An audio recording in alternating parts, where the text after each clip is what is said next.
Herkese merhaba, ben Zeynep. Popsever YouTube kanalıma hoş geldiniz. Bugün sizlere tığ işi, kare motiften bebek battaniyesi yapımının tüm püf noktalarını anlatacağım bir video ile yine karşınızdayım.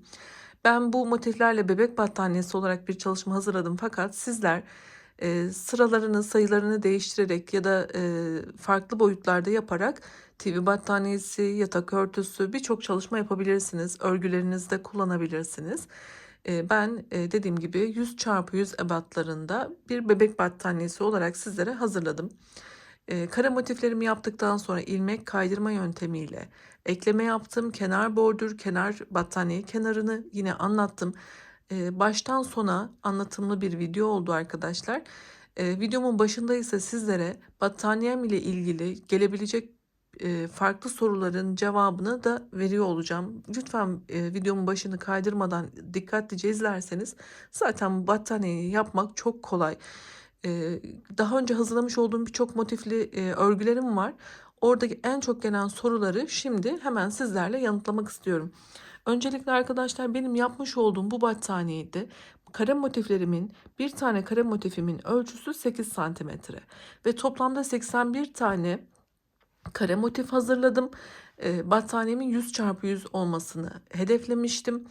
Ben 9 çarpı 9 şeklinde yani 9'da 9 şeklinde motiflerimi ekledim. Fakat 9'da 9 eklediğimde motiflerim küçük olduğu için 72 santimetre oldu. Geri kalan kısmını ise kenar tığlaması, kenar bordürü ve battaniye kenarıyla tamamlayarak hem battaniyemi büyütmüş oldum hem de istediğim şekilde güzel bir çalışma elde ettim. Şöyle arkadaşlar yine geleceğini tahmin ettiğim bir soru. Hangi motiften kaç tane renk kullandım? Hemen onları belirtmek istiyorum. Yeşil motiften 21 tane yaptım. Gri motiften 20 tane. Mavi motiften 20 tane. Sarı motiften de 20 tane. Yani 20, 20, 20 sadece bir tanesi 21. Toplam 81 motif. Peki motifleri nasıl sıraladım? Bu konu da çok soruluyor bana. Hemen onun da püf noktasını vermek istiyorum. Şöyle iplerimi öncelikle bir kaldırayım sizlere. Daha güzel gösterebileceğim. Arkadaşlar ben motiflerimi sıralarken şöyle bir yol izledim. Bakın motiflerim benim çaprazlama ilerlemekte. Bu formu kazanabilmek için öncelikle benim bakın 1, 2, 3, 4 tane renk motife ihtiyacım var. Daha sonrası kendini tekrar ediyor. Şimdi yeşil, sarı, mavi, gri şeklinde motiflerimi yaptım. İlk sıramı kurarken sonra tekrar yeşil, bakın tekrar ettim. Sarı, mavi ve gri. Şuraya kadar tekrar ettim. Yani 2 kere 4 motifimi tekrar etmiş oldum. 8 tane yapmıştım. Başlangıçta yeşil kullandığım için sona da yine yeşil olan motifi yerleştirdim.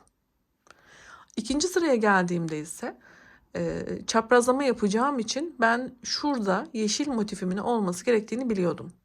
O yüzden buraya yeşil motifi yerleştirdim. Şurayı hala bilmiyordum. Yeşil motifi yerleştirdim. Bakın çapraz olarak renkleri dizmeye başladım. Sona kadar geldim. Sonda gri olduğu için biliyorum ki artık başa gri koymalıydım. Bu şekilde sizler de kendi renklerinizde bir örüntü oluşturabilirsiniz. Bakın mavi olduğu için buraya da mavi gelmiş. Ve 81 tane motifi bu şekilde yerleştirdim. Aynı renklerle çalışmıyor olabiliriz. Farklı renklerle ya da farklı kare motif sayılarınız farklı olabilir. Yani 5, 6 renk farklı renk olabilir.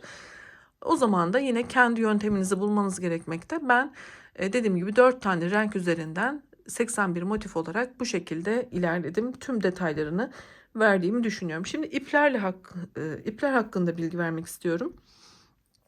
Benim yapmış olduğum battaniyede 4 tane renkli ip kullandım. Bir tane de ana rengim beyaz kullandım. Hemen onların kodlarını sizlere vereceğim. Belki aynı iple, aynı renkle yapmak isteyenler olabilir.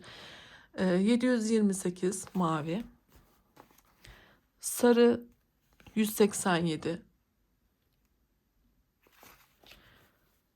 yeşil 15, gri'nin kağıdını atmışım. Bunun kodu da 200. Açık gri arkadaşlar. Hepsini aynı ipten kullandım. Birer yumak renkli iplerden kullandım. Fakat şöyle bu iplerden arttı arkadaşlar. Yani bir tane mavi yumaktan bakın, artan ipime bakın. Çok az ip gitti. Yani renkli olandan çok fazla gitmiyor. Beyaz olandan ise şöyle göstereyim. Color 55. Üçüncü yumağa geçtim. Yani 2 tane yumağım tamamen bitti. Üçüncü yumaktan da çok az miktarda yine kullandım. Benim yapmış olduğum bu bebek battaniyesinde ölçülerimde. Ve tığ numarası olarak ise 3 milim bir tığ kullandım. Ayrıca sizlere şöyle küçük bir hatırlatma da yapmak istiyorum. Ben normalde bu tür yapmış olduğum yatak örtüsü, TV battaniyesi gibi motifli işlerimde asla ütü yapmam. Bu da çok soruluyor. Fakat bu battaniye yaparken ilmek kaydırma yöntemini kullandığımda sanırım biraz sıkı yaptım. Normalde elim hiç sıkı değildir ama biraz sıkı yaptım.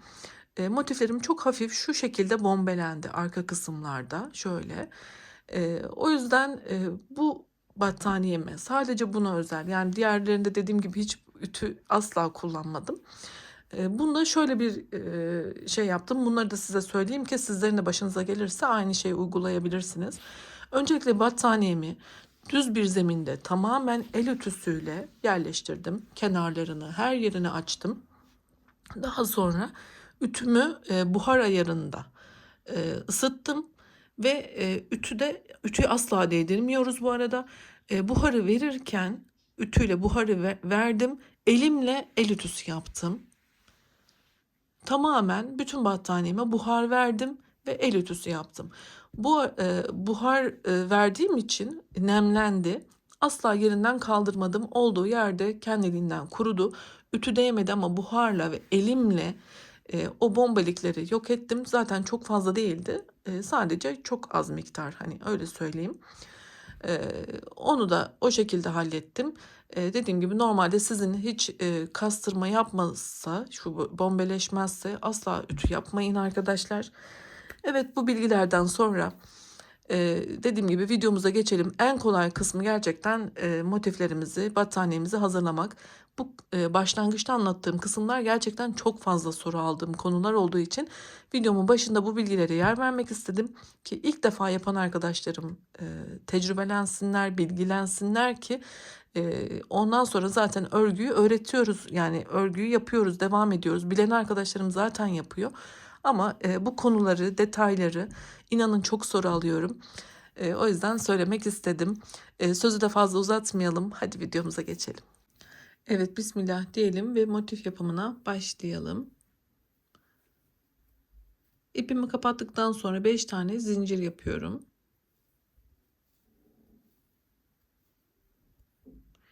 İlk zincirin içerisine batarak küçük bir halka oluşturalım. İlmek kaydırıyorum ve halkamı yaptım. Bu küçük ipi de ön tarafa alıp tutuyorum. 3 tane zincir yapıyorum. Tığıma bir kez doladım. Şimdi boşluğumun içerisinden ilmek çıkartarak ikili trabzan yapıyorum. Tekrar ipimi doladım.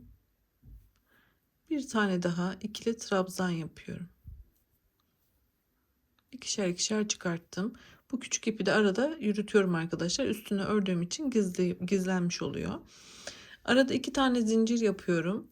Şimdi burada zincirimi de trabzan kabul ettiğim için burası 3 oldu. Şimdi 3 tane ikili trabzan yapıyorum.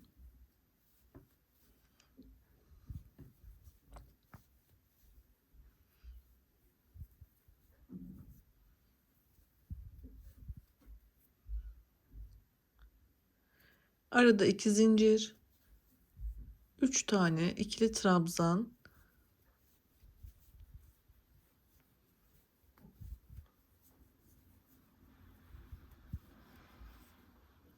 iki zincir, 3 tane ikili trabzan şeklinde 4 adet grup oluşturmuş olduk. Şimdi burada farklı bir bitiriş yapacağız. Bakın 1, 2, 3, 4 tane grubumuz var. Aynı renkle devam edeceğim için tığıma ipimi doladım ve zincirimin üçüncüsüne batarak şuradan ilmek çıkartıyorum. Tığımda bekleyen 3 ilmeği tek seferde çıkartıp sıramı tamamladım. Tekrar 3 zincir yapıyorum ve yeni sıramı başlatıyorum arkadaşlar. Bu sayede birleşim noktaları belli olmayacak. Şimdi bir tane zincirimi yapmıştım. 2 tane ikili trabzan yaparak burayı yarım bir köşe olarak başlatıyorum. En son tam bir turda burayı tamamlayacağım. Şimdi diğer köşeye geçmek için arada bir tane zincir yapıp tığıma ipimi doladım ve burada 3 tane ikili trabzan,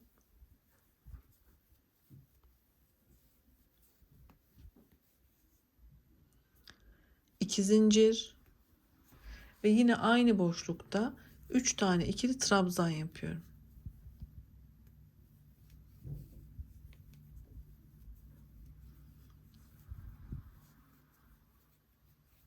Hemen şöyle bakalım. Burası tam bir köşe oluşturdu. Devam ediyorum. Diğer gruba geçerken bir zincir ve burada yine köşe oluşturuyorum. 3 tane ikili trabzan, 2 zincir, 3 tane ikili trabzan.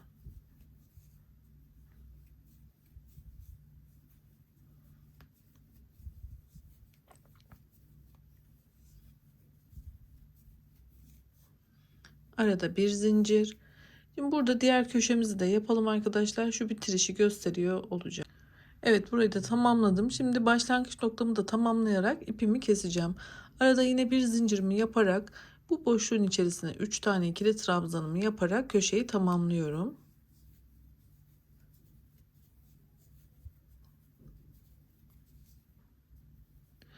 Burada tığıma bir kere doladım.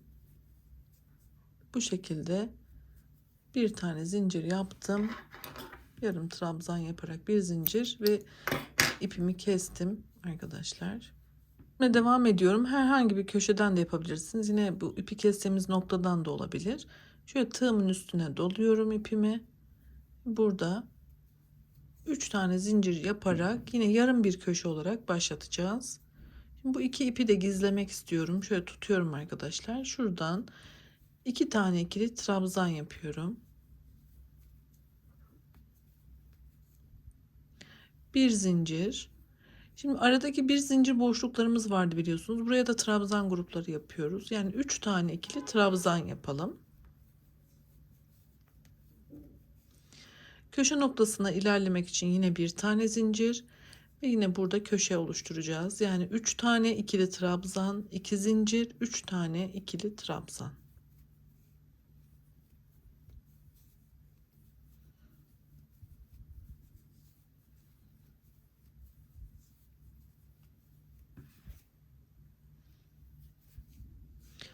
Yine bu boşluğa geçmeden bir tane zincir yapıyorum.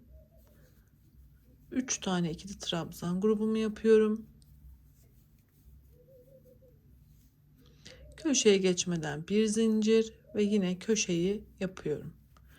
Bu şekilde bu sırayı tamamlayalım. Yine bitirişi ve bir sıra çıkışı da gösteriyor olacağım. Evet, köşelerde köşe yaparak aralarda da bir tane trabzan grubu yaparak devam ettim ve başlangıç noktama kadar ilerledim.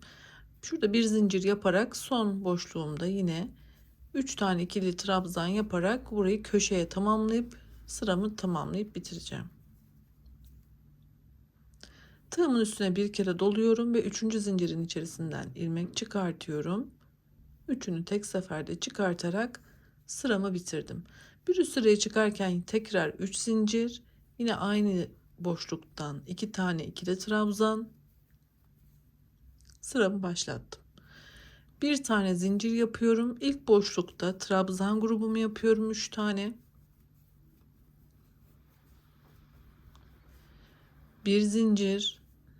Diğer boşlukta da 3 tane trabzan grubumu yapıyorum. Burada sayılarım aynı olduğu için biraz hızlı yapıyorum arkadaşlar. Videomuz çok fazla uzamasın. Ama yeni başlayan arkadaşlarım videoyu yavaşlatarak da izleyebilirler. Tecrübeli arkadaşlarım zaten yapmışlardır eminim.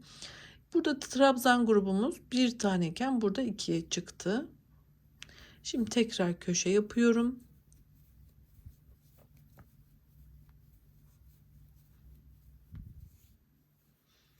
Köşelerde 2 zincirle dönüş yapıyoruz biliyorsunuz. 3 tane ikili trabzan, 2 zincir, 3 tane ikili trabzan. Bir tane zincir yaparak yine kenarda 3 tane ikili trabzan gruplarımızdan 2 tane yapıyoruz. Bu aynı şekilde devam ediyor. Köşemizi oluşturduk. Şimdi diğer kenarları da tamamlayıp şurada yine motifimizi beraber bitirelim. Evet, diğer kenarlarımı da tamamladıktan sonra şimdi kapanışı, bitiriş yapalım. Bir tane zincir yaparak şu boşlukta 3 tane ikili trabzanımızı yapıyoruz.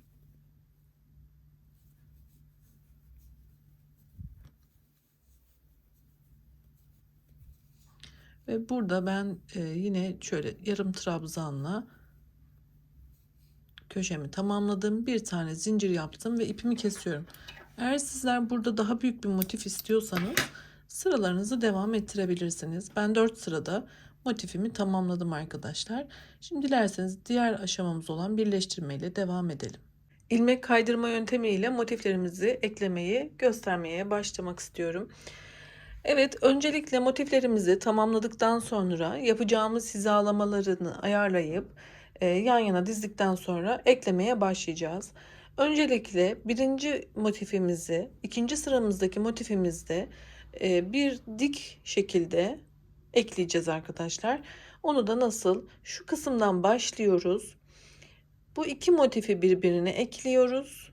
Daha sonra diğer iki motifi de birbirine ekleyerek devam ediyoruz ve bunu sıra sonuna kadar tüm karşılıklı gelen iki motiflerimizi ekliyoruz ve burada ipimizi keserek burayı tamamlıyoruz.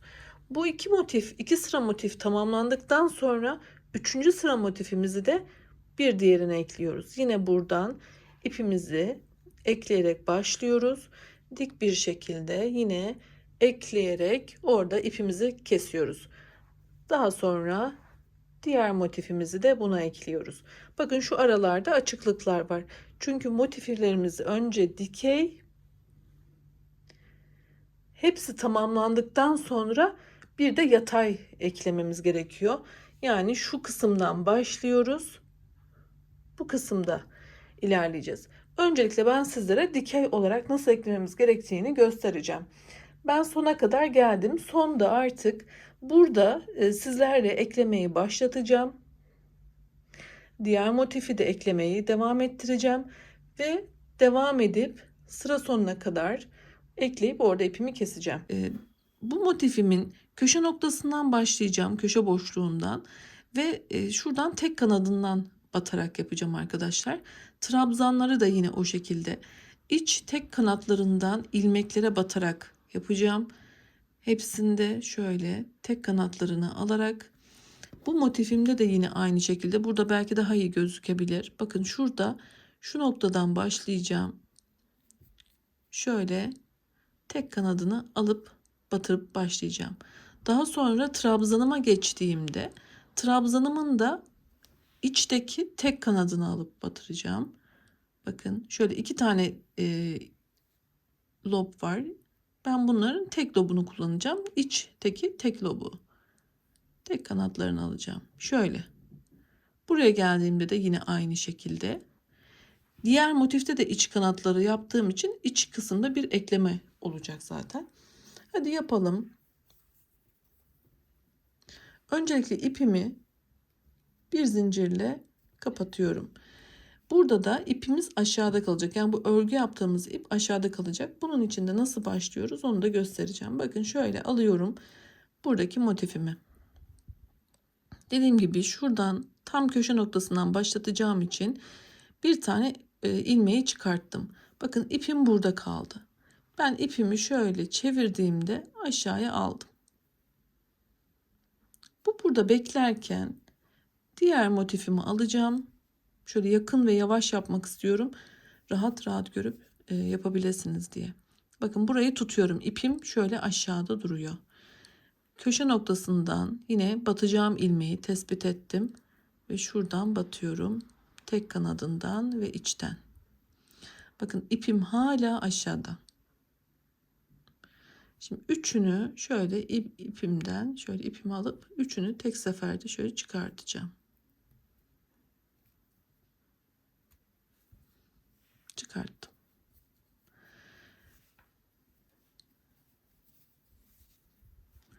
Şimdi buradaki trabzanımdan bir tane ilmek alacağım. Yani ilk trabzanımdan ilmek alacağım. Şöyle.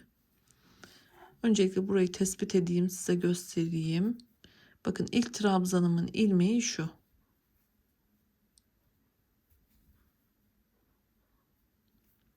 Bu. Burayı biraz açalım, daha kolay görün. Daha sonra buradaki trabzanımın da ilk ilmeği şu. Bunu da buradan alacağım.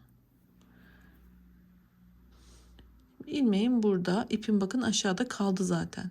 Şimdi ne yapıyorum? İlk trabzanımın tepesinin iç lobundan bir tane ilmek aldım. Buradaki trabzanımın da iç lobundan bir tane ilmek aldım.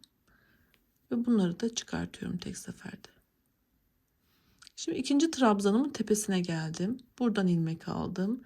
Burada da bakın zaten artık sırayla ilerliyor. Başlangıcı düzgün yaptığımız zaman kolaylıkla ilerleyecek.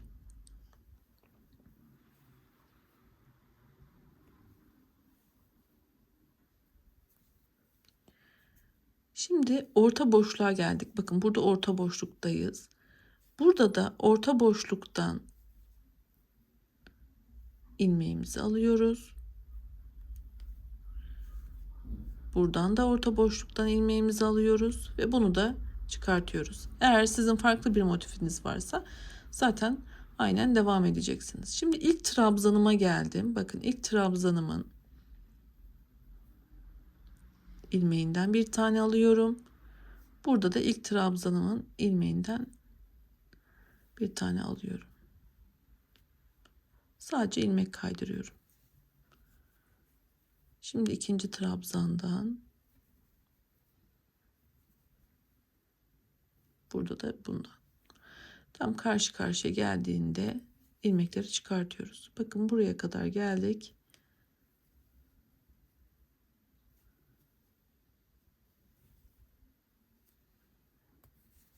Şu şekilde eklememizi başlattık. Bakın.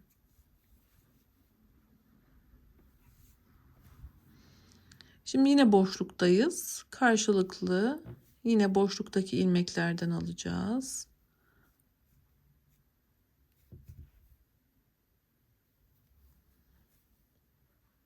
Ve çıkartıyoruz. Şimdi trabzan gruplarına geçtik yine. Yine buradan sadece iç tek kanatlarını alarak devam ediyoruz. Evet, bu şekilde arkadaşlar, bakın karşılıklı görüyor musunuz? Hepsi de karşı karşıya geldi. Yani burada trabzanlarımız karşılıklı, boşluklarımız karşılıklı ve ilerliyoruz. Şu noktaya kadar yapalım. Ben yine burada hem bitirişi, motifin bitirişini hem de diğer bir parçadaki motifi nasıl ekleyeceğiz onu gösteriyor olacağım. Şuraya kadar yapıyorum. Evet, köşeye kadar devam ettirdim motifimi eklemeyi arkadaşlar. Sadece şu tam köşe noktasındaki yerleri hala yapmadım. Beraber yapalım istiyorum. Bakın burada da son olarak yine köşede de ilmek batarak şöyle göstereceğim. Şuradan bir ilmek alacağız. Ve karşısından da yine bir tane ilmek alacağız.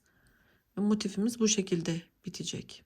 Şimdi ben yapacağım, hemen sizlere göstermek istiyorum. Bakın şuradan ilmeğimi alıyorum. Buradan da kaydırıyorum içinden. Ve şu an bir motifimi tamamen bitirdim. Köşe başlangıcından köşe başlangıcına kadar aralarda da karşılıklı denk gelecek şekilde ekledim. Peki şimdi diğer motifi nasıl ekleyeceğiz? Ona geçmek istiyorum. Burada da bu iki motifi birbirine ekliyoruz arkadaşlar. Şu aralarımız bakın boş, hala boş. Onları daha sonra yapacağız. Sadece dik olarak devam ediyoruz. Bu motifin de köşe noktasından başlayacağız. Bu motifin de köşe noktasından. Nasıl burada başlamıştık? Aynısını yapıyoruz. Hiçbir farklılık yok. Şuraya geldiğimizde yine köşede bitirip daha sonra diğer motife geçiyor olacağız. Hiçbir farklılık yok. Hemen yapalım. Dediğim gibi burada sadece ipimizin aşağıda kalması ve karşılıklı kenarları bulup eklememiz gerekiyor. Bakın ben burada yerimi belli olsun diye zaten ayırdım. Köşe noktasından bir tane ilmeğimi şöyle alttan alıyorum. Diğer motifimi de elime alıyorum. Bakın ipim hala altta. Bunun da köşe noktasını belirlemiştim. Buradan ilmek çıkartıyorum ve bunları birbirinin içerisinden çıkartarak eklemeye başlıyorum.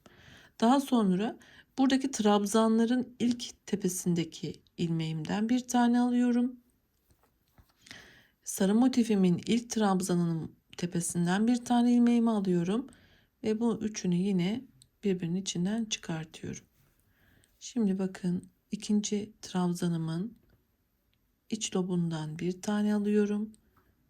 Sarı motifimin ikinci trabzanın iç lobundan bir tane alıyorum ve kaydırıyorum. Üçüncü trabzanıma geçtim.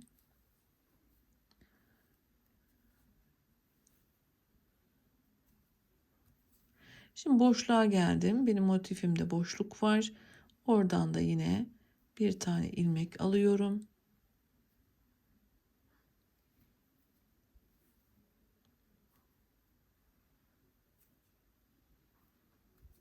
Bu şekilde ekledim.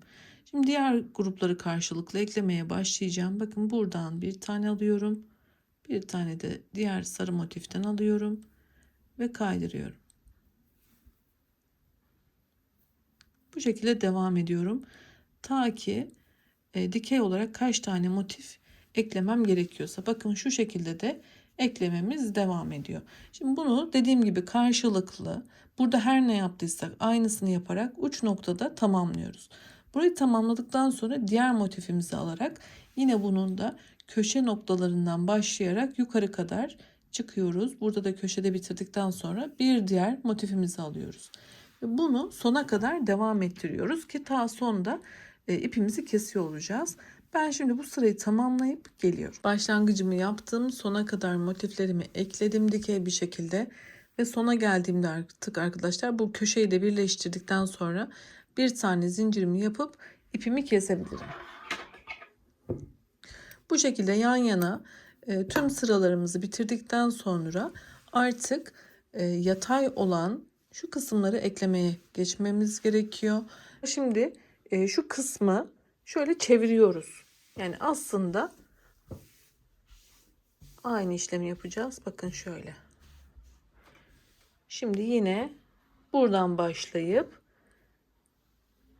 sona kadar yapacağız. Orayı bitirdikten sonra da burada devam edeceğiz. Öncelikle ipimizi yine kilitliyoruz. Bir zincir yaparak başlangıcımızı yapalım. Tam köşe noktasından belirlediğim yerden ipimi bağladım. Şimdi burada ip kopardığım yere geldiği için şöyle boşluktan yapıyorum. Arkasından battım.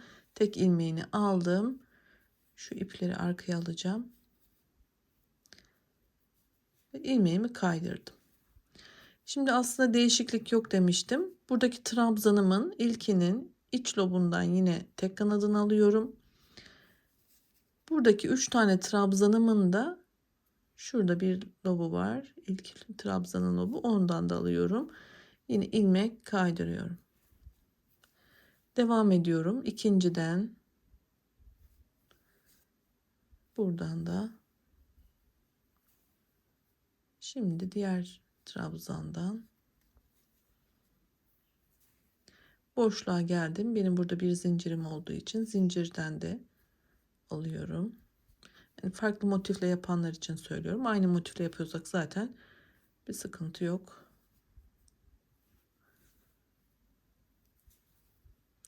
Bu şekilde ilmek kaydırarak motifimi eklemeye başladım. Dediğim gibi şu noktaya kadar devam edelim. Orada yine püf noktasını gösteriyor olacağım. Motifimin birleşim noktasına kadar ilerledim. Şöyle yine devam ediyorum. Burada 3 tane trabzanımın 3'ünü de yaptım arkadaşlar. Şu aradaki birleşim noktası kaldı.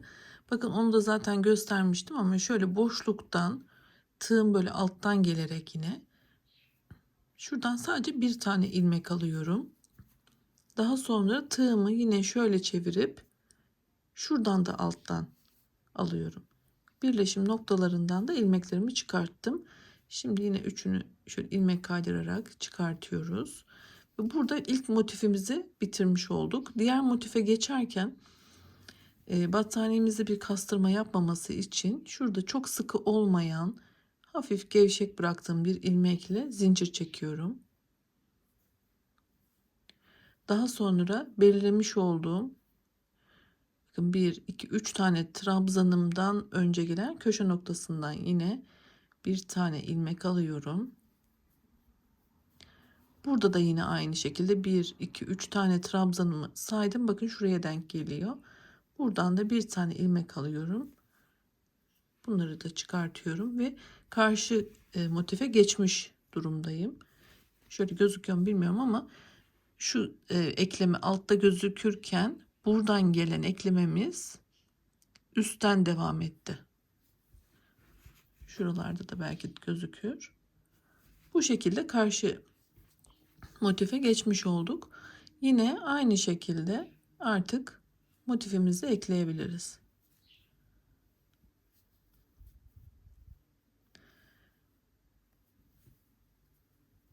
Evet, motif eklememiz de bu şekilde arkadaşlar. Bunu da şu noktaya kadar geleceğiz. Yine aynı şekilde köşe noktalarını birleştirdikten sonra bir zincir yaparak diğer motife geçeceğiz. Ve yine başlangıcımıza aynen devam ettirip sona kadar geleceğiz. Ve sonda artık ipimizi bir zincir yapıp keseceğiz. Ben de tamamladıktan sonra tekrar sizlere gösteriyor olacağım. Motifleri eklemeyi tamamladıktan sonra battaniyemizin bordür yapımıyla devam ediyoruz. Ben daha hızlı gösterebilmek adına şu noktadan eklememi yapacağım ipimi. Sizlere 2 tane motifin birleşim noktasını ve köşe geçişini gösterdikten sonra zaten aynı şekilde devam ediyor olacak. Dediğim gibi sizler istediğiniz yerde eklemenizi yaparak bordürü başlatabilirsiniz. Ben şuradan başlatıyorum. Zincirimi 3'e tamamladım. İpimi sıkıştırdım. Ve burada 2 tane ikili trabzan yapıyorum.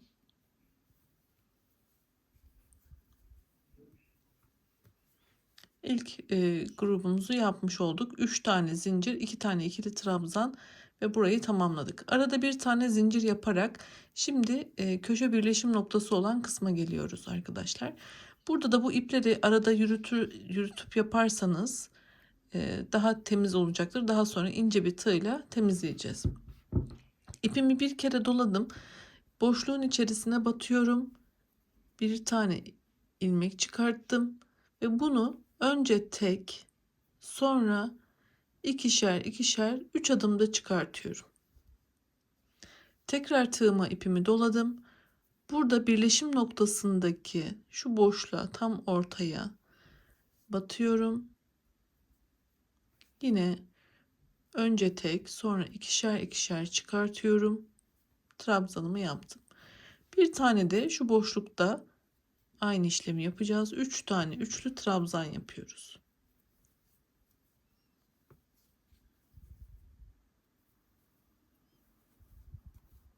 Bir tane zincir yapalım. Burada üçlü trabzan yapmamızın nedeni, dikkat ederseniz şurada biraz motiflerimizde çukurluklar var. Burayı dengelemek ve düzenlemek arkadaşlar. Bu ilk sıraya mahsus olacak şekilde şu ipleri şöyle temizleyeyim. Daha net görürsünüz. Şuradaki boyutu yandaki trabzan grubuna eşitlemeye çalıştım. Devam ediyorum. Zincirimi yapmıştım. Şimdi diğer boşluğa 3 tane ikili trabzan yapıyorum.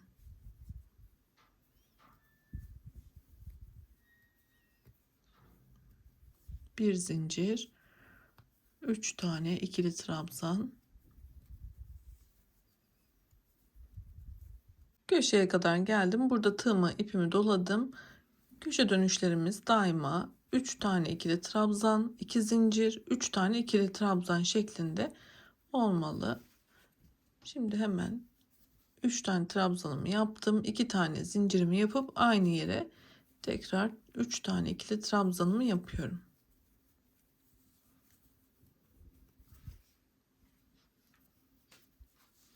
Yine arada bir tane zincir yapıp boşluğa 3 tane ikili trabzan yapıyorum. Aralarda bir zincir. Şimdi bu şekilde devam edeceğiz arkadaşlar. Ta ki şu boşluğa gelene kadar. Burada da aynı, burada her ne yaptıysak önce boşlukta, sonra trabzanın tepesinde, sonra diğer boşlukta 3 tane ikili trabzan yapıyoruz. Buradaki dengeyi sağlıyoruz yanındaki trabzanlara göre. Diğerlerinde zaten ikili trabzanlar yapıyoruz. Sadece bu birleşim yerlerinde 3 tane üçlü trabzanlar yapıyoruz. Tam bir tur devam edelim. Başlangıç noktama kadar ilerledim. Şöyle hemen bakalım. Bakın tüm birleşim noktalarında düzeltme işlemi yaptım üçlü trabzanlarla. Şimdi başlangıç noktamda hem ekleme yapacağım ve bir üst sıraya çıkmayı gösteriyor olacağım. Bunun için arada bir zincirimi yine yapıyorum. Yapmış olduğum buradaki 3 tane zincirin üçüncüsünden şöyle ilmek kaydırarak sıramı ekliyorum. Boşluklarda ilerlemem gerektiği için buradaki 2 tane ikili trabzanın da tepesinden 2 kanadını alarak şöyle ilmek kaydırıyorum. 2 adımda ilerledim. Şimdi boşluğa geldim. Boşlukta da yine bir tane ilmek kaydırarak bitirdim.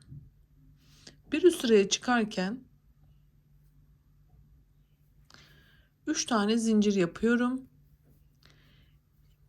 2 tane ikili trabzan yapıyorum. Zincirimle 3 kabul ettim. Arada bir zincir ve diğer boşluğa geçerek devam ediyorum. 3 tane ikili trabzan yapıyorum.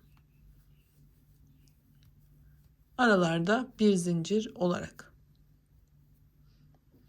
Şimdi şöyle arkadaşlar, zaten burada farklı bir uygulama vardı biliyorsunuz. Onun etrafında da nasıl yapmamız gerektiğini gösterdim. Hiçbir farklılık yok.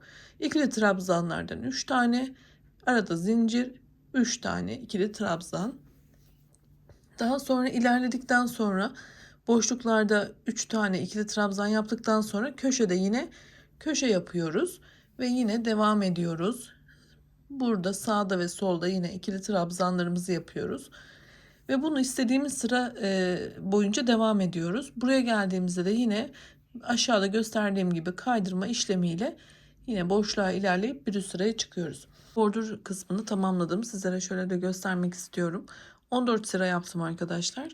4 sıra beyaz yaptıktan sonra renklerimi ilave etmeye başladım. Her rengin arasına da beyaz koyarak bu şekilde tamamladım. Son 3 sırayı da yine beyazla yapmış oldum. Toplamda şu kısımdan başlayarak 14 sırada tamamladım. Her renk bitiminde biliyorsunuz biz bir zincir çekip ilmek kaydırarak boşluğa ilerledik. Ve burada bir zincir çekip üst sıraya çıkmıştık. Renk değiştirirken de burada ilmek kaydırmayla boşluğa ilerledim. Bir zincir çekip ipimi kestim. Diğer rengimi de yine oradan başlattım. O bittiğinde de yine diğer üst sırada da o şekilde, yani şu boşluklarda zincir çekip ipinizi kesip diğer sıraları da öyle başlatmalısınız ki daha güzel gözükecektir. Şimdi sona geldim. Burada hem bitirişi göstereceğim hem de bir battaniye kenarı anlatmış olacağım. Yine ilmek kaydırarak sonda boşluğa kadar ilerleyeceğim. Bu şekilde yapıp hep ipimi kestim şu alt sıralarda arkadaşlar. Şimdi battaniye kenarı yapacağız. Hemen başlayalım. Olduğum noktada tığıma bir kere ilmek doluyorum ve sıradaki boşluğuma ikili trabzan yapıyorum. Toplamda 7 tane ikili trabzan yapacağım.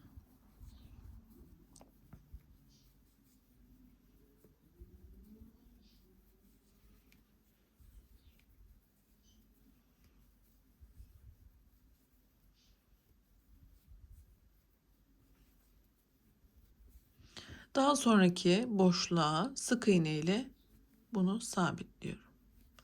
Bakın şöyle bir kenar yapmaya başladım. Battaniye kenarı. Devam ediyorum. Yine tığımı doladım. Bir sonraki boşluğa 7 tane ikili trabzan yapıyorum.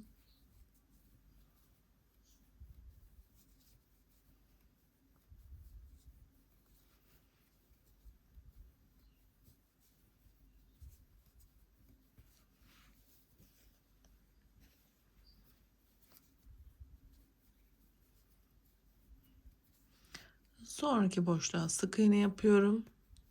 Bu şekilde devam ettim.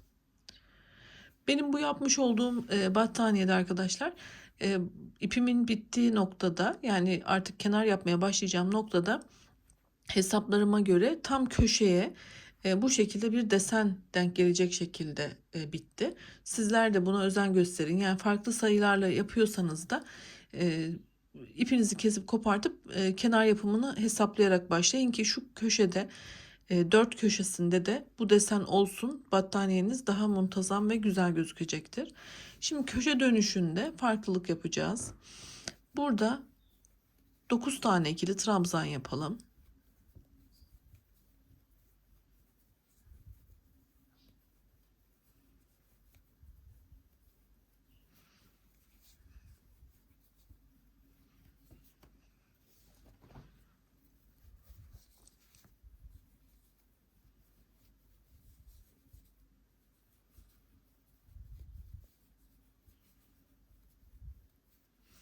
Sonraki boşlukta da sık iğnemizi yapalım ve devam edelim. Bu şekilde şimdi 7 tane, sadece dönüşlerde kastırma yapmaması için 9 tane yaptık.